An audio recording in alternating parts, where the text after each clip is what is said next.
Ram Ram coders, I hope आप सब बहुत अच्छे होंगे गाइस। एंड ये तीसरा दिन मैथ्स का आरंभ फेज में। तो अगर आप इस दिन डायरेक्टली आ गए हैं then I recommend you. Maths के ऑलरेडी दो लेक्चर्स आ चुके हैं, काफी इंपॉर्टेंट है, जिसमें हम लोग चार अलग अलग वैरायटी में डिस्कस किए थे, जैसे कि आपका फॉर्मूला बेस्ड क्वेश्चन हो गए, नंबर थ्योरी बेस्ड क्वेश्चन हो गए, आपके कन्वर्जन बेस्ड क्वेश्चन हो गए, मैथ के बेसिक्स हो गए। तो आज और भी दो नए टाइप के डिस्कस करने वाले हैं ऑब्वियसली, बट आप वो सब देख के आइए तो और मैक्सिमम बेनिफिट, ठीक है। और आज का वैरायटीज पे चलते हैं। सब कोई बहुत एक्साइटेड होंगे क्या होने वाला है आज का वैरायटी। तो भाई, आफ्टर मनी मनी रिसर्च, तो क्या क्या वैरायटी है आज का। वैरायटी तो निकल के आया भाई। थोड़ा क्वेश्चन आया जो ऑब्जर्वेशन बेस्ड था, मैथ्स में ऑब्जर्वेशन, ठीक है। ऑब्जर्वेशन भी मैं बोलूंगा इसको, एंड थोड़ा कम्प्लेक्सिटी वाइज भी इंपॉर्टेंट है, टाइम कम्प्लेक्सिटी। मतलब ऐसा क्वेश्चन देख के लगता है कि कम्प्लेक्सिटी पार हो जाएगा, बट एक्चुअल में नहीं होगा, इसके पीछे भी मैथ्स है, ठीक है। एंड अगर आपको टाइम कम्प्लेक्सिटी वगैरह में डाउट है तो फर्स्ट वीडियो ही हमारे इस सीरीज का शिव भैया जो बनाए थे काफी अच्छा था, उसमें बट टाइम कम्प्लेक्सिटी को एक्सप्लेन किए थे, कब कहाँ कितना लगाना चाहिए, कौन सा में एक्सीड होगा कौन सा में एक्सीड नहीं होता। देन आई रिकमेंड यू आप उसको देख के आइए, एंड आप सब उसको देख ही रहे हो अगर आप ये वीडियो देख रहे हैं तो। बीच से सीरीज नहीं शुरू करते हैं ना, नहीं करना चाहिए। आइए इस क्वेश्चन पे चलते हैं। अगेन वही बात है, क्वेश्चन का लिंक कहाँ दिया हुआ है, डिस्क्रिप्शन में। जाइए क्वेश्चन को सॉल्व करके आइए, एंड आप अब तक आप आ ही चुके होंगे, समझदार हो गए हो जब से कर करके, राइट। ओके, क्या क्वेश्चन था भाई। क्वेश्चन ऐसा कुछ था कि एक एरे था, है ना, ए। अब इससे एक डी एरे बनाए, मतलब मान लो आपके A1 A2 A3, अब तो ए एन तक एक एरे है। अब इसमें तुम डी एरे बनाए, डी एरे कैसे बनाए, A1 को D1 के बराबर कर दिए, और D2 क्या होगा, A2 - A1 का मॉड, है ना। वैसे D3 क्या होगा, A3 - A2 का मॉड, राइट। ऐसे DN क्या होने वाला है, AN - AN - 1 का मॉड, राइट। ऐसे रख दिया। अब आपको शायद क्वेश्चन यही था कि आपको ये एरे दिया हुआ है, आपको इससे ये एरे बनाना है, बट एक कंडीशन है कि ऐसा होना चाहिए कि ये एक ही बने। मतलब क्या, एग्जाम्पल से समझते हैं, आप बेटर रिलेट कर पाओगे, राइट। भाई मान लो कि आपको एरे ऐसा दे दिया है कुछ, लेट्स से 263, ठीक है। डी एरे क्या है, 263, ये डी एरे है ना। तो आपको पता है भैया, अभी आप बता के आए हो जो A1 है D1 तो वही होगा, तो अगर आप डी एरे से ए को रिकवर कर रहे हो, एरे रिकवरी क्वेश्चन का नाम भी इसीलिए है ना। तो पहला एलिमेंट तो क्या होगा, D1 A1 बराबर है तो 2 ही होगा। सही बात है, कोई दिक्कत का बात नहीं है। अब दूसरा एलिमेंट क्या होगा भैया, समझो। दूसरा एलिमेंट क्या होना चाहिए क्वेश्चन के हिसाब से, भाई D2 जो है ना वो क्या है, mod of A2 - A1, right. इतना मैथ सबको आता है ना। अच्छा, अब आपको पता है मॉड का प्रॉपर्टी क्या है, A2 - A1, और क्या, भाई जेई दे के आए हो यार, हाँ A1 - A2, right. Basic maths 12 का सबको आता ही है ना। अच्छा, हम लोग को क्या निकाल, A1 तो अपने को पता है। अब देखो D2 ये अपना, राइट। A1 अपना क्या है, ये अपने को A2 निकालना है, तो A2 इसके हिसाब से क्या होगा भाई, A1 + D2, हाँ ना बोल दो यार। हाँ, सही है। इसके हिसाब से D2 क्या होगा, A2 A1 - D2। तो आपको A2 का दो वैल्यू पॉसिबल है ना। बेसिकली सिंपल मैथ से आया कि A2 आपका A1 + D2 भी हो सकता है, यानी कि 2 + 6 8, और A1 - D2 भी हो सकता है, यानी कि 2 - 6 - 4। अब आप इधर रखोगे क्या, क्वेश्चन में हो जाए कि इधर नेगेटिव नंबर रह ही नहीं सकता, हमेशा पॉजिटिव रहेगा, नेगेटिव रहना मना है। सिंपल क्वेश्चन बोल दिया तो इसको रख नहीं सकते भाई, तो एट अपना मजबूरी है, क्या है मजबूरी। रुको रुको, इधर ट्विस्ट होगा। इधर क्या है, इधर 3 है मेरे भाई। सेम प्रोसेस आपको समझ में आ गया भाई। क्या हो सकता है इधर, 8 - 3, वही दिस या 8 + 3, यानी कि 5 रह सकता है या फिर 11 रह सकता है। रखेंगे इसको 5 को या 11 को, किसी को भी रख सकते हैं, पॉजिटिव रखने बोला है। दिक्कत तो यही हो गया ना भाई, इधर आप 5 रखोगे तब भी एक्सेप्टेबल है, मतलब इससे आप एरर निकाल सकते हो, निकाल के देख लो भाई अगर दिक्कत हो रहा है तो। इधर आप 11 रखोगे तब भी आप इससे ये निकाल सकते हो। तो एम्बिग्यूटी हो गया, एम्बिग्यूटी मतलब दो एरे बन रहा है। मतलब हम लोग दो आंसर बना पा रहे हैं पर आंसर एक ही होना चाहिए, आंसर दो हो नहीं सकता। तो फिर भैया this is not possible, this is -1 इसका आंसर होगा। ये क्वेश्चन है आपको, क्वेश्चन आपको दे दिया, आपको बताना है कि उससे एक ही एरे बन रहा है। अगर एक ही बन रहा है तो वो एरे क्या आपको प्रिंट करना है, अगर एक से ज्यादा बन रहा है तो भाई ये गलत है, नहीं, नो -1। बस यही क्वेश्चन है। एंड क्वेश्चन के साथ साथ तो मैं पूरा मैथ्स इसका बता ही दिया समझाने में। एनीवेज अब तो आप इसको करो जाके सॉल्व यार, नहीं तो फिर मेरे को लगेगा मैं समझाता ही खराब हूँ। ठीक है, इसको सॉल्व करो, और एक एग्जांपल भी डिस्कस करेंगे ना, पूरा क्लैरिटी आपको आ जाएगा। ठीक है, let's take one more example, let's take 1025। अब सॉल्व करके आओ, इससे मैं आगे बढ़ रहा हूँ, नहीं तो मैं नहीं आगे बढ़ रहा हूँ। 1025 ये आपका डी आ रहा है ना। अभी हम ट्रिक देख के आगे, तो आपको ए आर बनाना है तो पहला एलिमेंट तो 1 नहीं होगा। नेक्स्ट क्या होगा, 1 - 0 या फिर 1 + 0, दोनों का आंसर 1 ही आता है। तो वैल्यू ही एक है तो फिर डाउट कुछ बचा ही नहीं। नेक्स्ट एलिमेंट क्या होगा, 1 - 2 या 1 + 2। ये -1, ये 3, क्या होना चाहिए भाई, -1 तो हो नहीं सकता, तो 3 मजबूरी है। नेक्स्ट एलिमेंट क्या हो सकता है, 3 - 5 या 3 + 5, 8 या -2। -2 हो सकता है भाई, इतना देर तक आगे नहीं हो सकता ना, 8 ही। तो क्या एक ही अरे बना, हाँ एक ही अरे बना। पूरा अरे बन गया, पूरा बन गया। तो क्या आंसर यही होगा, हाँ यही आंसर होगा, खत्म, -1 होगा ना, this is the answer. This was the only array possible from the given d array. ठीक है, एंड इससे अगर कन्वर्स जाओगे तो आपको ए डी मिल जाएगा ऑब्वियसली। देखो ये 1 1 1 - 1 0, 3 - 1 2, 8 - 5, 8 - 3 5। आया नहीं आया, हाँ ना बोलो, आ गया ना। तो बेसिकली कुछ ज्यादा था नहीं इस क्वेश्चन में। एंड इससे कम्प्लेक्सिटी क्या होगा भाई, इससे कम्प्लेक्सिटी आपके इससे कम्प्लेक्सिटी आई बिलीव होना चाहिए ऑफ एन सिंपल, इसमें कुछ किया ही नहीं भाई, बस जो आप क्वेश्चन कर रहे थे। अब आप बोलोगे भैया आप बताए क्वेश्चन से कम्प्लेक्सिटी लगता है एक्सीड हो जाएगा, पर होगा नहीं, वो क्वेश्चन में जाएंगे भाई, वो टफ है थोड़ा, इस पे इससे मैं पहले आ गया। ठीक है, ये क्लियर हो गया आई बिलीव। इसको आप कोड भी कर सकते हो खुद से। बस भाई दो ही चीज तो निकालना है, अब इसको आप फिक्स कर दोगे, जाओगे this minus this plus this निकालोगे, अगर दोनों एक पॉजिटिव एक नेगेटिव है तो सही है, या फिर दोनों सेम है तब भी सही है। पर अगर दोनों पॉजिटिव है, दोनों अलग अलग है, मतलब जैसे इस प्रीवियस केस में तो है ना, एक टू आपका बोल रहा है 5 एक 11, तो भाई दिक्कत है, सीधा -1, नहीं तो आप प्रोसीड करोगे ऐसे ही ऐसे। ये कोड आप लिख सकते हो राइट। अगर नहीं लिख पा रहे तो शर्म है मेरे पे, नहीं समझा पा रहा, मतलब दो दिन से।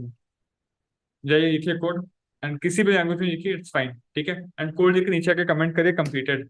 I am waiting for your comment. क्योंकि आप उधर से कंप्लीटेड बोलोगे, मेरे को सुनेगा तो नहीं, आप कमेंट कर दीजिए कंप्लीटेड। ठीक है, हो गया, हो गया, पक्का, done. This question is done I believe, and ये काफी अच्छा क्वेश्चन था। बेसिकली थोड़ा बहुत इसमें ऑब्जर्वेशन था, थोड़ा बहुत मैथ्स का प्रॉपर्टी यूज हुआ, एब्सोल्यूट वाला फंक्शन का प्रॉपर्टी यूज हुआ, बस हो गया, this question was done right. भैया आप दूसरा क्वेश्चन जो आप बोल रहे थे टीसी टाइम कम्प्लेक्सिटी वाला, उस पर भी आते हैं। और उस क्वेश्चन का,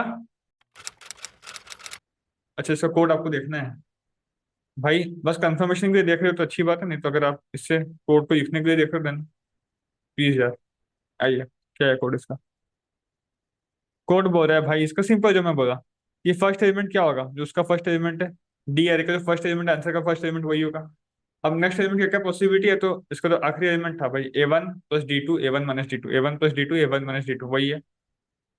अब अगर by chance D of I zero हो गया, जीरो हो गया, तो मतलब A1, AI - 1 + DI, AI - 1 ही रहेगा। AI - 1 - DI, वो भी AI - 1 ही रहेगा, तो सेम एलिमेंट है, तो कोई दिक्कत नहीं हो, इसको किसी को भी पुश कर सकते हो, C1 C2, इट्स फाइन है ना, कंटिन्यू। अब नहीं, डी जीरो नहीं है, अब देखो, अब जो जो दो आपका वैल्यू आया C1 C2 का, दोनों का पॉजिटिव आ गया, नहीं आना चाहिए, क्योंकि एक नेगेटिव होगा तभी तो आप आगे बढ़ पाओगे। तो दिक्कत है, एम्बिग्यूटी है, -1 रिटर्न, खत्म।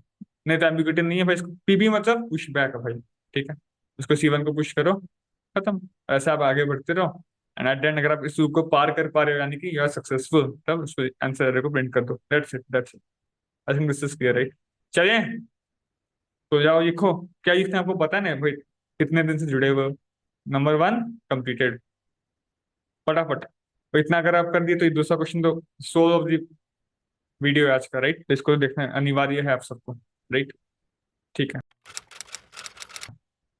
कोई नहीं, आइए। ओके, तो दूसरा क्वेश्चन, अगेन कमेंट में, सॉरी डिस्क्रिप्शन में दिया हुआ है लिंक, जाइए पढ़िए वापस आइए। पढ़िए नहीं, ट्राई करके आइए, मैं वेट कर रहा हूँ आप सबका। हो गया, ओके आइए। तो क्वेश्चन क्या बोला समझ लेते हैं, बहुत ही क्वेश्चन का लैंग्वेज थोड़ा कंफ्यूजिंग मेरे को लगा था इनिशियली, बट थोड़ा अच्छा क्वेश्चन है बेसिकली। आपको एक ऐसे एक स्ट्रिंग दे दिया, स्ट्रिंग मतलब बेसिकली आपका सेट है जिसमें एलिमेंट 1 है, 2 3 नहीं है, 4 है, 5 है, 6 7 नहीं है, 8 है, इतना ही। ठीक है, एक्चुअली आपके सेट में सारे एलिमेंट थे, मतलब 1 2 3 4 5 6 7 8 9 सारे एलिमेंट थे। अभी पर इतने ही बच रहे हैं, मतलब बाकी को आप उड़ा दिया राइट।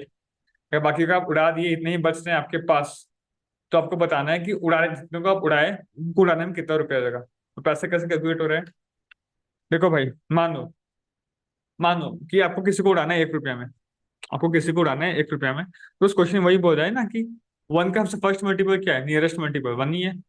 तो 1 आपको जिसको भी उड़ाना है ना, जितने रुपया में आपको किसको एक्स को उड़ाना है, आपको चाहते हो उसको 2 रुपया में उड़ा दो, तो टू का नियरेस्ट मल्टीपल सेट में वही होना चाहिए। थोड़ा और बेसिक समझते हैं। मतलब मान लो आपको इस केस में, इस सारे में हमारा टू नहीं है ना, मतलब टू को हम उड़ाए हैं। अब मैं चाहता हूँ कि टू को मैं 1 रुपया में उड़ा दूं, टू को मैं 1 रुपया में उड़ा दूं, मैं चाहता हूँ कि टू को मैं 1 रुपया में उड़ा दूं। तो वन का नियरेस्ट मल्टीपल क्या है, वन खुद ही होता है, 1 × 1 1। वो एरे में है क्या, हाँ वो तो एरे में है भाई, वो उड़ा हुआ नहीं है, तो मतलब इसको आप 1 रुपया में नहीं उड़ा सकते, पक्की बात है भाई, पक्की। मान लो आप चाहते हो मेरे भाई कि आप टू को 2 रुपया में उड़ा दो, ठीक है, टू का नियरेस्ट मल्टीपल क्या होता है, टू का नियरेस्ट मल्टीपल 2 × 1 टू खुद होता है। क्या वो एरे में है, नहीं है वो एरे में, तो उसका आप उड़ा सकते हो 2 रुपया में, दिस इज फाइन, इसका 2 रुपया में उड़ा सकते हो। जैसे आपको थ्री को उड़ाना है, तो थ्री को आप कितना रुपया में उड़ा सकते हो, 3 रुपया में, क्योंकि थ्री को आप कैसे उड़ाओगे, 1 रुपया में तो उड़ा नहीं सकते, 2 रुपया में उड़ा नहीं पड़े तो तीन में उड़ाएगा। फोर, फोर तो एरे में है, उड़ाना है ही नहीं इसको। फाइव, फाइव भी एरे में है, इसको नहीं उड़ाना है। सिक्स, अब प्रैक्टिकली सोचो, आप सिक्स को कितने रुपये में उड़ा सकते हो, 6 रुपये में तो उड़ा ही सकते हो, क्योंकि 6 का नियरेस्ट मल्टीपल है, बट हम लोग को कॉस्ट को मिनिमाइज करना है, कम से कम रुपया में बेनिफिट मैक्सिमम। तो भाई सिक्स को 6 रुपये में तो उड़ा ही सकते हैं। क्या सिक्स को 3 रुपये में उड़ा सकते हैं, थोड़ा सोचिए। हाँ, क्यों नहीं उड़ा सकते।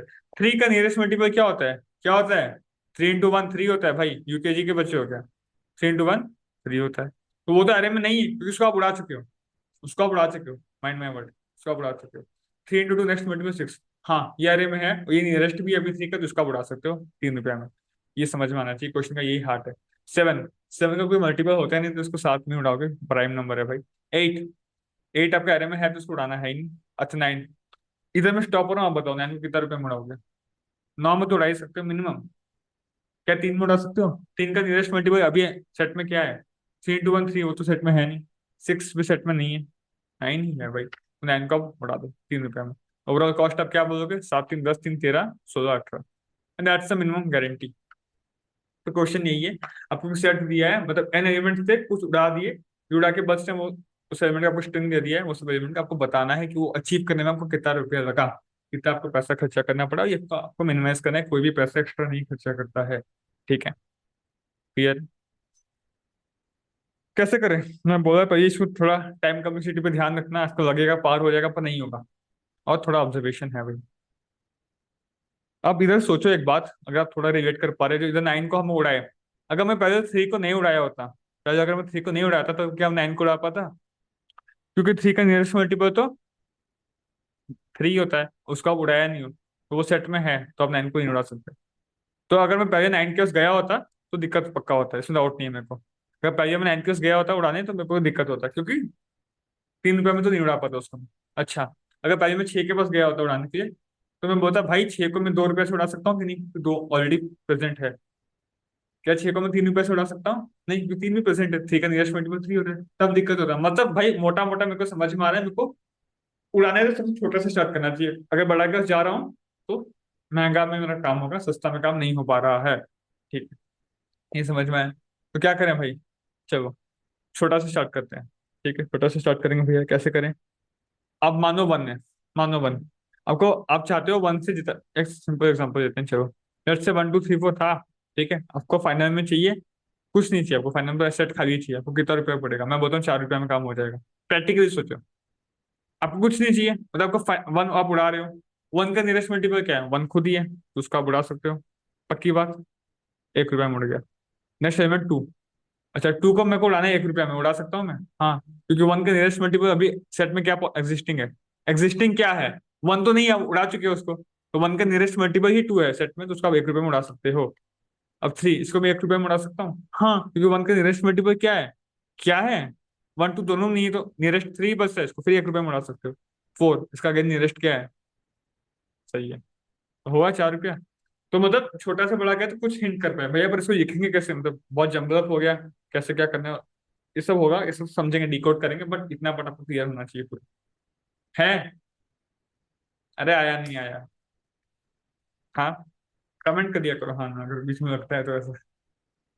ठीक है, तो कैसे करें भाई, देखो, तो मतलब समझ में आया कि हम लोग चाहते हैं कि सबको कम से कम रुपया में उड़ा दें, तो हम लोग चाहेंगे कि सबको 1 रुपया में उड़ा दें, जैसे इस केस में पॉसिबल था। अगर नहीं पॉसिबल होता तो हम चाहेंगे सबको 2 रुपये में उड़ा दें, नहीं तो सबको तीन में चाहेंगे। तो अभी स्टार्ट की सबसे कम से कम रुपये में, जिसको उड़ा सकते हैं उड़ा दें, महंगा तो एट एंड लास्ट ऑप्शन है ही, सस्ता नहीं मिल रहा था, but we want this right. तो एक तो तरीका समझना है भैया, वन के सारे एलिमेंट के पास जाएंगे, जो उड़ा सकते हैं उड़ा देंगे। टू के सबके पास जाएंगे, जिनको उड़ा सकते हैं उड़ा देंगे। थ्री के सबके पास जाएंगे, जिनको उड़ा सकते हैं उड़ा देंगे। एग्जाम्पल 1 4 6 9 जो आपका था अभी। अब कुछ फाइनल ये चाहिए है ना, अरे में 9 एलिमेंट ही थे राइट। तो आप बोलिए भाई वन, तो वन का नियरेस्ट मल्टीपल क्या है, वन। वो फाइनल में रहना चाहिए, हाँ वो तो होना ही चाहिए, तो इसको उड़ाना है ही नहीं। अब सिंस आप वन को उड़ाने पर तो वन का किसको नहीं उड़ा सकते, क्यों? क्योंकि वन का हमेशा नियरेस्ट मल्टीपल वन ही होने वाले, वो तो चेंज होगा नहीं, तो फैक्ट है। तो आप टू को कैसे उड़ाओगे, क्यों वन उड़ ही नहीं रहा। तो भाई वन से तो नहीं उड़ा सकते टू। भैया टू एरे में है फाइनल नहीं, टू को उड़ाना है। टू का नियरेस्ट मल्टीपल क्या है, टू खुद ही है, तो टू का उड़ाओ इसे, भाड़ में गया। अच्छा फिर टू का नेक्स्ट मल्टीपल क्या होता है, नेक्स्ट मल्टीपल थ्री को तो आप टू से उड़ा नहीं सकते ना मेरे भाई, टू को फोर से। सही बात है, तो टू का नेक्स्ट मल्टीपल क्या होता है, फोर। फोर के सेट में है, हाँ है। तो आपको फोर को नहीं उड़ाना। अब सिंस आप फोर को नहीं उड़ा पा रहे तो, अगर आप फोर को नहीं उड़ा पा रहे, आप सिक्स को उड़ा पाओगे? अगर आप फोर को उड़ा नहीं पा रहे, टू का नियरेस्ट मल्टीपल क्या है मेरे को बताओ, टू होता है, वो तो सेट में, अब उसको उड़ा दिए। अब सेट में बचा क्या है, नेक्स्ट फोर बचा। अब वो टू का नियरेस्ट मल्टीपल है, वो होना भी चाहिए, सेट में होना चाहिए। तो टू का नियरेस्ट मल्टीपल फोर लॉक कर दिया गया है, उसको आप हिला नहीं सकते। टू का नियरेस्ट मल्टीपल हमेशा सेट में फोर ही होगा, फोर ही होगा। तो सिक्स को कैसे उड़ाओगे टू रुपया से, क्योंकि टू का नियरेस्ट मल्टीपल तो फोर है। तो नहीं पॉसिबल, टू का भी एग्जॉस्ट हो गया। थ्री के पास क्या है, भाई थ्री सेट में है, थ्री सेट में है, थ्री सेट में तो आपका नहीं है, तो सी का आप 3 रुपये में उड़ा दोगे। सही बात है, थ्री का नियरेस्ट मल्टीपल थ्री है, वो नहीं है, उसको उड़ा दो, खत्म। अच्छा, तो थ्री का नेक्स्ट मल्टीपल क्या है, सिक्स, क्या सिक्स सेट में है भाई, तो उसका आप उड़ा नहीं सकते, तो छोड़ दो। इसको उड़ाना है ही नहीं, तो थ्री का नियरेस्ट मल्टीपल सिक्स लॉक हो गया है। अब अगर मान लो नाइन भी सेट में नहीं होता, मतलब नाइन को उड़ाना होता, तो उसको आप तीन से उड़ा सकते, बिकॉज तीन का नियरेस्ट मल्टीपल सिक्स है, वो लॉक कर दिया गया, तो आप नौ को उड़ा नहीं सकते 3 रुपये से, तो आगे किसी से उड़ा सकते हो, अलग बात है। भैया फोर, फोर तो देख चुके हो भाई, फोर तो सेट में है ही। तो फोर का सेट में अगर फोर ही है, फोर का नियरेस्ट मल्टीपल खुद ही है, तो आप इसको उड़ा नहीं सकते। फाइव, फाइव सेट में नहीं है, तो फाइव को उड़ाओ 5 रुपये से। अब मानो टेन, मानो ये एन 10 तक होता, तो टेन भी सेट में नहीं है, उसका 5 रुपये से उड़ा सकते हो, उड़ा सकते हो, क्यों? क्योंकि अभी नियरेस्ट मल्टीपल वही है। तो बस आपको स्टार्टिंग से स्टार्ट करना है, देखते हो उसका नियरेस्ट मल्टीपल क्या है। अगर वो सेट में उस समय पे नहीं है, मतलब सेट में नहीं है, फाइनल में नहीं होना चाहिए, तो उसको आप उड़ाओ। तो उसका नेक्स्ट नियरेस्ट मल्टीपल देखो, नहीं, जब तक उसका नियरेस्ट मल्टीपल सेट में एग्जिस्ट नहीं करता, तब तक उड़ाते जाओ, अपना प्रॉफिट होता जाएगा। एलिमेंट तो गायब हो ही रहा है, तो सस्ता में गायब हो रहा है, और सबसे सस्ता वही है, क्योंकि हम नीचे से ऊपर जा रहे हैं, कोई दिक्कत की बात नहीं है। नहीं है, नहीं आया, नहीं आया, नहीं आ रहा ठीक से, तो अंदाजा लग गया भैया, एन स्क्वायर तो हो ही जाएगा, क्योंकि आप वन का सब मल्टीपल में जा रहे हो, 1 2 3 4 तक जा रहे हो। टू का सारा मल्टीपल में जा रहे हो, पर टू का मैं सारा मल्टीपल में जा रहा हूँ, ये बात ध्यान रखो। टू का मैं सारा मल्टीपल में जा रहा हूँ, तो कितना मल्टीपल टू का हो सकता है, एन में, एन बाय टू। हाँ, टू का तो 2 4 6 8 10 12 एन बाय टू होगा। थ्री का कितना होगा, 3 6 10, 3 6 9 12 15 वगैरह, तो एन बाय थ्री। फोर का कितना होगा, एन बाय फोर। फाइव का एन बाय फाइव, तो टोटल कितना मल्टीपल कंप्लेक्सिटी क्या होगा, एन वन के एन में जा रहे हो, टू के एन बाय टू बार जा रहे हो, थ्री के एन बाय थ्री बार जा रहे हो, ऐसे आखिरी के एन बाय एन बार जाओगे। एन कॉमन गया, गया। तो ये होगा 1 + 1/2 +1/3 +1/4 +1/n, है ना। इस चीज का सम जानते हो क्या होता है भाई, मैथ से, इसी तो एन लॉग एन, इस सीरीज का सम लॉग इन होता है मेरे भाई। तो N log N is perfectly acceptable. हाँ ना बोलो। तो आज नया चीज क्या सीखे हम लोग भैया, 1 + 1/2 +1/3 +1/4, ये लॉग इन का सीरीज है भाई, इसका सम अप्रोक्सीमेटली लॉग इन होता है। तो ये ओवरऑल एन लॉग इन में हो जाएगा, हम लोग को लग रहा था इसको जाएगा, पर ये बन ही गया। सिंपल, अब भैया करना वही हमको समझ में आ गया, नीचे से स्टार्ट करेंगे, उसमें सारा मल्टीपल उड़ाते जाएंगे जब तक उसका पहला मल्टीपल एग्जिस्ट नहीं करता। अब वन है तो वन से टू अगर नहीं तो उड़ा दो, वन नहीं तो उड़ा दो, थ्री नहीं तो उड़ा दो, फोर है तो रुक जाओ।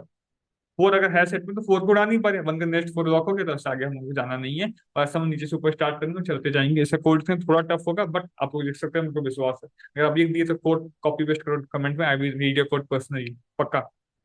ठीक है, I will read your code and appreciate it if it is correct. जाओ कोड लिखो। मैं तो कोड दिखाऊंगा इसके, मैं चूजा का कोड दिखा रहा हूँ, तो ये हार्ड क्वेश्चन का तो दिखाना पड़ेगा मेरे को, ठीक है। अगर आपको ट्राई नहीं किया तो आप लोग को पाप लगेगा। चलिए, चलिए कोड पे, ओके, आ जाओ भाई। थोड़ा आप कोड में थोड़ा टेक्निक्स हम यूज किए, जो कि आप देखोगे आपको अच्छा लगेगा। सॉरी, मैं तो सोल्यूशन में चला गया यार। हाँ, कोड ये रहा, देखो क्या है कोड इसका। ओके, हाँ ये रहा। तो सिंपल, अगर तो इनपुट एरिया भाई में, है ना, इनपुट एरिया, स्ट्रिंग को इनपुट एरिया में ट्रेवल किया है ना, पहले वन से स्टार्ट करूंगा मैं, बोला। और वन का सारा मल्टीपल पे जाऊंगा मैं, वन पे गया, टू पे गया, थ्री पे गया, हर एक मल्टीपल पे जा रहा हूँ, सी मतलब 1 × 1, 1 × 2। मैं फर्स्ट मल्टीपल पे गया, स्ट्रिंग जीरो पे इंडेक्सिंग से माइनस वन करूँ, फिर दिक्कत की बात नहीं। अगर वो मल्टीपल एग्जिस्ट कर रहे हैं, मतलब वो फाइनल में होना चाहिए, तो उसको नेक्स्ट, उसको नियरेस्ट नंबर तो वही है, तो उससे आप किसी को भी रेस नहीं कर सकते, तो मैंने को इधर कर दिया ब्रेक। मतलब अगर वन मतलब क्या, स्ट्रिंग में वो वैल्यू वन है, मतलब वो एलिमेंट फाइनल सेट में रहना चाहिए, उसको आप इरेज नहीं कर रहे हो, उसको इरेज अगर नहीं करे तो उसका नियरेस्ट मल्टीपल तो सेट में रह रहा है, तो उससे आप उतना रुपया में आप किसी को भी और इरेज नहीं कर सकते, इधर में सेट को ब्रेक कर दिया। अगर वो वन नहीं है मेरे भाई, अगर वो वन नहीं है तो वो जीरो होगा, अगर जीरो है तो मतलब सेट में रहना नहीं चाहिए, नहीं नहीं चाहिए तो हम उसको क्या करेंगे, इरेज कर देंगे। इरेज कर दिया मेरे भाई, इरेज कर दिया मतलब क्या, पैसा बढ़ा दिया, उसका आई रुपीज बढ़ गया। अब उस एलिमेंट को आई रुपया में, आई मतलब वन था अभी, उसमें आप इरेज किए, और सिंस उसको आप इरेज कर चुके हो तो उसको आप विजिटेड मार्क कर दोगे, यार ये सब तो आपका आता है। ये नहीं करोगे तो दिक्कत होगा। क्यों दिक्कत होगा, मान लो let's say six, six zero था, ठीक है। अब गए, मानो टू से इसको इरेज कर दिए, कर दिए। फिर जब थ्री में आओगे, थ्री का भी मल्टीपल सिक्स होता है, तो उसको आप फिर से इरेज करोगे, क्योंकि इरेज हो चुका है, फिर भी आप फिर कर रहे हो उसको। टू से आप इसको इरेज किया सिक्स को, क्योंकि टू का मान लो कि टू नहीं था, फोर नहीं था, अब सिक्स पे गए तो सिक्स इरेज कर दिया। अब थ्री पे जब आए तो थ्री भी नहीं था, इरेज किया, फिर आप सिक्स पे फिर से गए, अब बोले सिक्स नहीं है, इसको इरेज कर दूंगा मैं।